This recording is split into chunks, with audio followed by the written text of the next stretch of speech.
Hello, Alex. Hello again, Jay. All right, I'm going to continue answering all these amazing questions that people have submitted into the comments below. So if you have a question that you need answered, put it into the comments below and Alex and I will do our best to answer them. Let's get started. Okay, Always has a question, which is, how can I come to know that I am ready for the IELTS test? Which is a great question because a lot of people don't know when they're ready to take the IELTS test. And a lot of people, unfortunately, go and take the IELTS test to see if they're ready to take the IELTS test. That's a very expensive move. What else can they do? Well, we're probably thinking the same thing, which is to take the mock test on E2 language.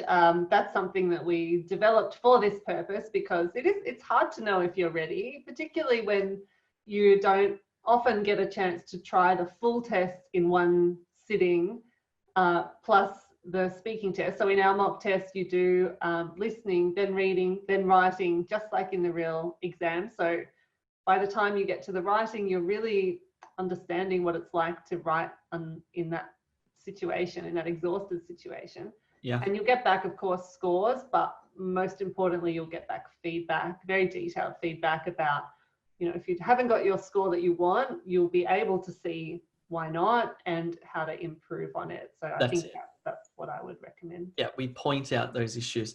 So the mock test, it's good for somebody who's never taken IELTS before, but it's also really good for someone who's taken IELTS and who's been unsuccessful and they don't really know why, because IELTS doesn't give you really detailed feedback on what you did wrong in your essay. We do. So check that out. It's a good one. Cool bananas. Let's push on. Rahaf, how can I prepare myself for writing section other than just watching Jay's excellent videos and Alex's excellent videos? Well, I mean, if you want to improve your writing, you have got to write. Like, there's no way around it. There's no point watching somebody talk about writing. You've got to do it yourself. And I would strongly recommend getting some feedback as well, of course, from us at E2. But even if you have someone that you know who's very familiar with the IELTS criteria, they may be able to help you. But you want to know that you're writing to the criteria, not just writing well. The IELTS criteria are a very specific animal. Yes. And I think also writing is really boring. Like, very few people actually sit down by themselves and write essays. Our live classes are fabulous because there's the teacher there, there's 150 people watching at the same time, there's a nice energy, there's timers, the teacher talks you through it. That's a good way to prepare. Mm-hmm. Good question though, Rahaf. Next, Prometheus. Is it better to think in my native language first when making a sentence or to make sentences with selected English words? Oh, that's a wild question. Can I have a crack at this one? I think it's really interesting. I guess it depends on some people. If your English is very advanced, you'll be thinking in English. There comes a stage in your language development where you actually make the switch and you'll even start to dream in your second or additional language. Now, if you find it easier to formulate ideas in your first language, that's fine. Like, if it asks you the essay question, if you want to sort of plan and think in whatever your first language is, that makes sense. But, going from your first language to English is not just a word-for-word translation. Sometimes you're going to write something entirely different in terms of the phrase, for example. So I recommend switching to English, certainly for the writing part of it. Yeah, I think that's good advice. Cool.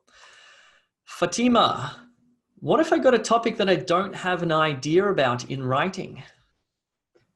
Yes. Well, firstly, you should try to avoid that problem by preparing really well. So have a look through our topic toolkits and, make sure you're across the various topics that might come up in IELTS.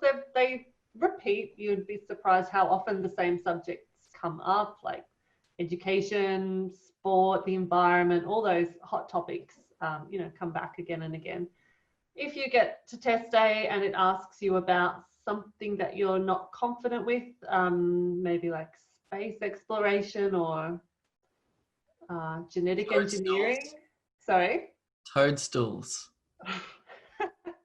It's never going to ask you about toadstools, will it? No, just Vegetarianism. There you go. yeah. Well, even that, I mean, you know something about that topic, right? You can write about it. You know someone who's a vegetarian. You know what it means. You know, probably know why some people choose to be vegetarian or not. Just draw on your personal experience, like your frame of reference. This is so rare that Yeah. you'll get a topic you've got no idea about. Some of the topics can be just boring though. Like I remember one essay I saw was about taxation. You know, it's just like, oh, it's very boring. But everyone's got a basic idea of why we have to pay tax and blah, blah, blah. So, you know. Yeah. Alrighty, next one, Vikram. Hello.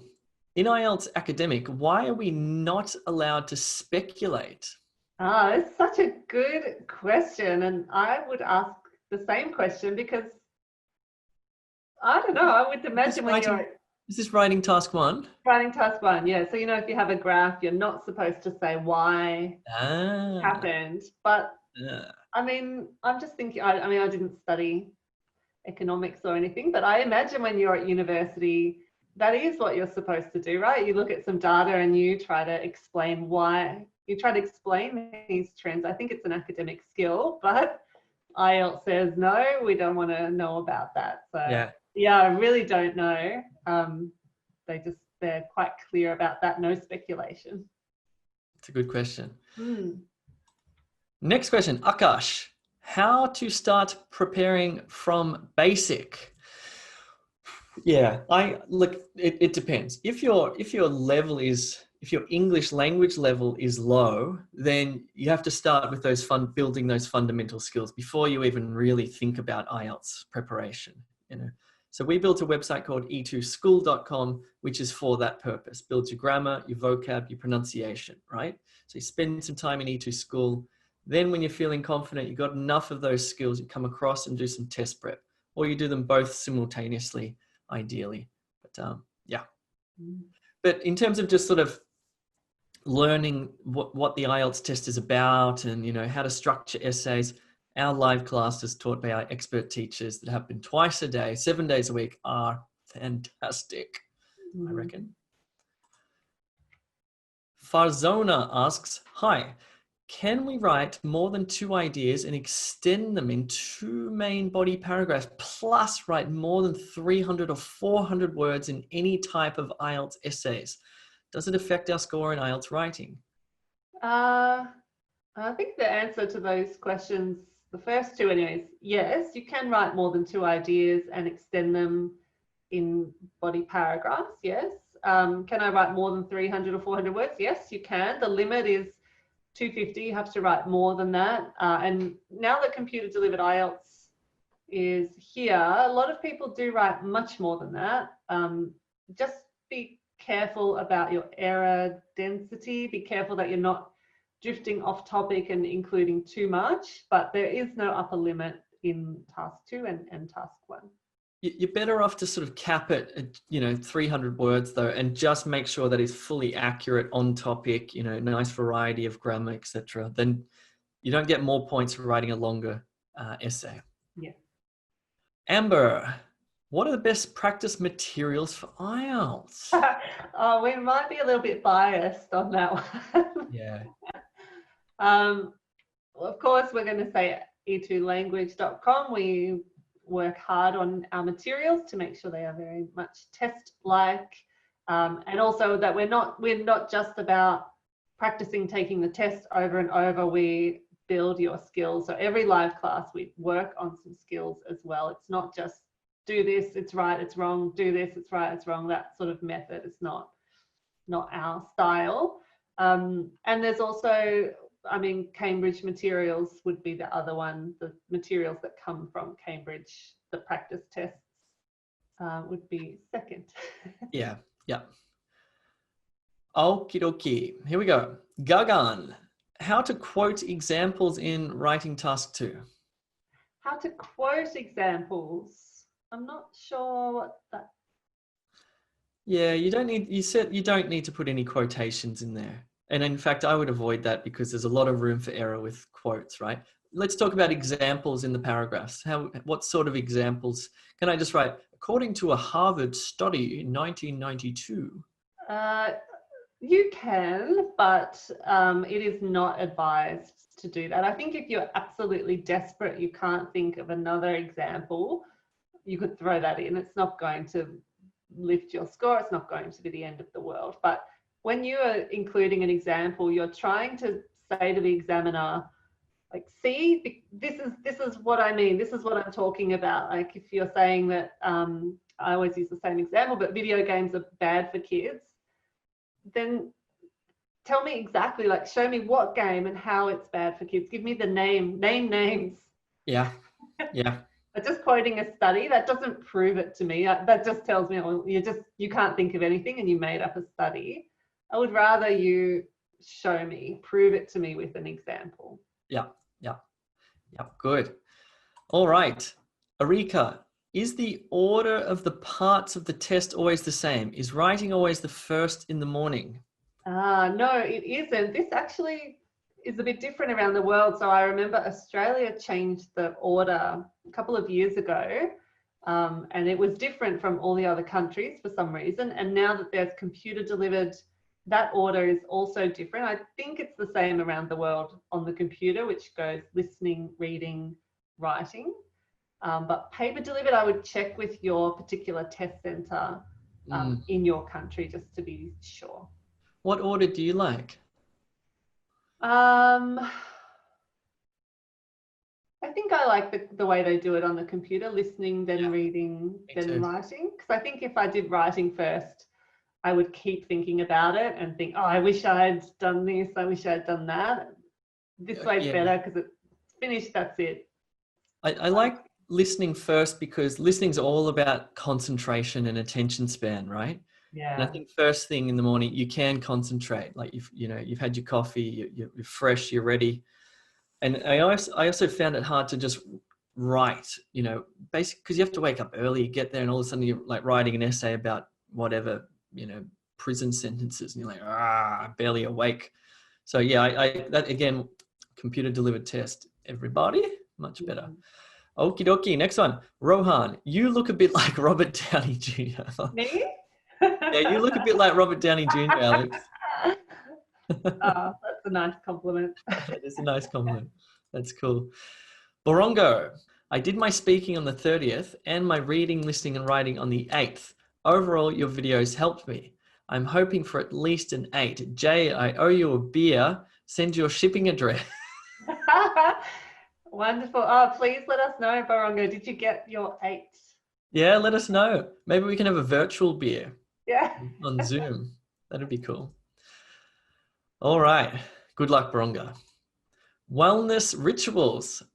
Ma'am, I'm a doctor, and when I introduce myself, should I mention doctor? For example, my name is Dr. Arati Singh, or my name is Arati Singh. Oh, you have worked so hard to become a doctor. I would definitely say, hello, I am Dr. Singh. Yes. What about if you're not a doctor? Can you introduce yourself as a doctor? No, you've got to earn that. Hello, I'm President Jay. All right. Next one, Junaid. When can I join your live classes on YouTube? Well, the live classes on YouTube happen fairly randomly, but the live classes on e2language.com happen to a very strict schedule, which you can find when you log in. So create your free login, sign in, and there's a calendar right in front of you on your dashboard. It shows all the classes for that week, and all you do is click on the class, click register, and that's it. You'll get the Zoom link for that class. So YouTube, it's just a bonus. Yeah. But the real action is on e2language.com. Yeah, I wouldn't wait on YouTube, honestly. I'd go to e2language.com, sign up for free, and then check what's available for free. Or you can even just, if you buy the Express package, it's $39. It lasts for 6 months, gives you access to all the practice material. I think you get 25 live classes. It's really good value for money. Well, it's like $1.20 per class. It's really good. I don't know if it's $1.20 per class, by the way. I just made that up. $39 either. $44 now. My maths isn't very good. IELTS game. Which dictionary do you use, Jay, if it's not a secret? It's a secret. Can't tell you which dictionary I use. No, what do I use? I don't know. I have one installed on my computer. I believe it's the Oxford. I like the Oxford. Yeah. Yeah. Oxford, yeah. I use when I'm creating stuff for the classes, I like the Cambridge English Learner Dictionary, I think it's called. Nice. That's really good. It's got nice examples, related words, and the definitions are usually, yeah, pretty simple. And also, if the same word has different meanings, it tells you what level this word is, what level this word is. So that's a good one. Ah, nice. Nutri Victoria Mirror Lens. Wow. Is it okay to correct myself if I say something wrong during the test? For example, most people most people do. How does the examiner judge that? That's fine to correct yourself. Just this is where recording yourself is a good idea before your test in your preparation.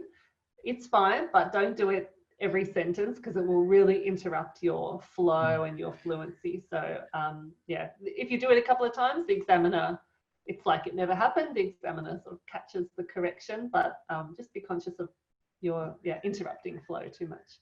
Yeah.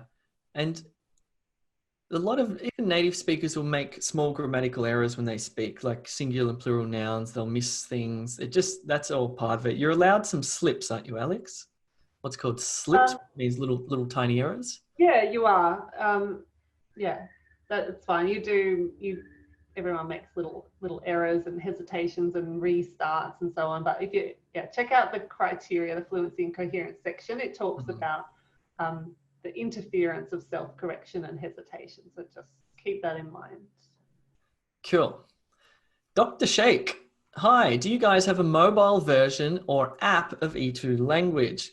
We don't have an app, but we do have a mobile friendly version of the website. So as soon as you type in e2language.com, it'll recognize if you're on your phone and it will sign you into the mobile version of the website. So yes. Okie dokie, last one. Here we go.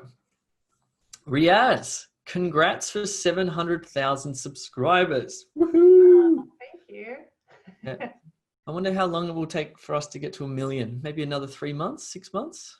Ooh, by the end of the year, you think? That'd be awesome. If you're not yet a subscriber to this YouTube channel, click that subscribe button. Send this channel to all your friends and family and aliens and get them to subscribe too. Yeah, IELTS preparation is for everyone, not just people preparing for IELTS. That's right. Maybe. And remember, if you've got other questions, if we still haven't answered your question, put it in the comments and we will try to catch it next time. Yeah, good idea. Cool. All right. Thank you, Alex. Stay safe. See you soon. Bye.